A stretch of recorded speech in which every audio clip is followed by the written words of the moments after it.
Good morning students. Virtual class में आपका स्वागत है। प्यारे बच्चों, आज हम अभ्यास सागर में पाठ 2 चिट्ठी के अक्षर, जिसके मुख्य बिंदु हैं अनुस्वार और अनुनासिक, उसी का ही अभ्यास करेंगे। अभ्यास करने से पहले हम यह जान लें कि अनुस्वार और अनुनासिक क्या हैं।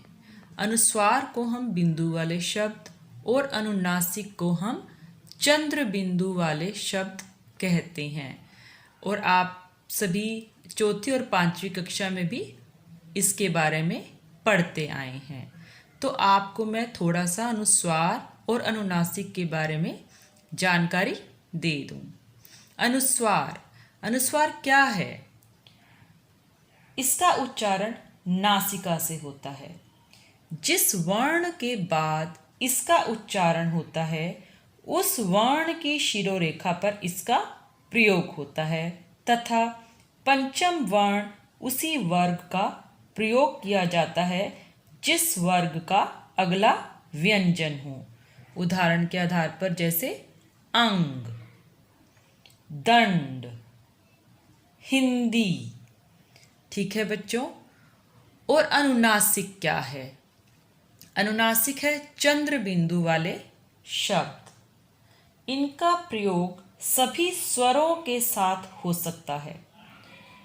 जब स्वर नाक और मुख दोनों से बोले जाते हैं, तब वर्ण विशेष के ऊपर ये लगाया जाता है।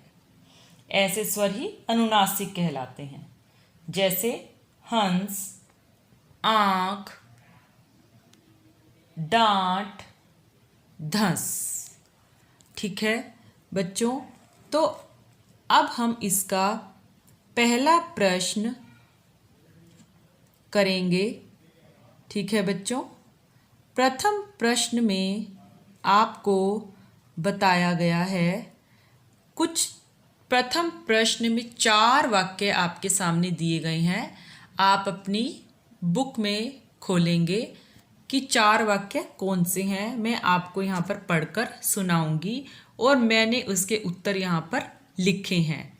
तो आप अपनी पुस्तक में से वाक्य पढ़कर उत्तर यहाँ से लिख लीजिए। पहला वाक्य है, चिट्ठी के नीचे संपादक के हस्ताक्षर थे। दूसरा वाक्य है, चिट्ठी की लिखावट बड़ी सुंदर थी। तीसरा वाक्य है, मेरे मुंह से अनायास ही निकल पड़ा, वह बड़ी सुंदर लिखावट है। चौथा वाक्य है, आप तो मेरे मन की बात भांप गए। तो बच्चों, हमने ये ऊपर जो हमने वाक्य पढ़े हैं, अब इन वाक्यों में से हमने अनुस्वार यानी कि बिंदु वाले शब्द और चंद्र बिंदु वाले शब्द ढूंढकर लिखने हैं। तो बच्चों, पहले वाक्य और दूसरे वाक्य में बिंदु वाले शब्द हैं संपादक और सुंदर, और तीसरे और चौथे वाक्य में चंद्र बिंदु वाले शब्द हैं मुंह और भांप। अब है प्रश्न नंबर 2।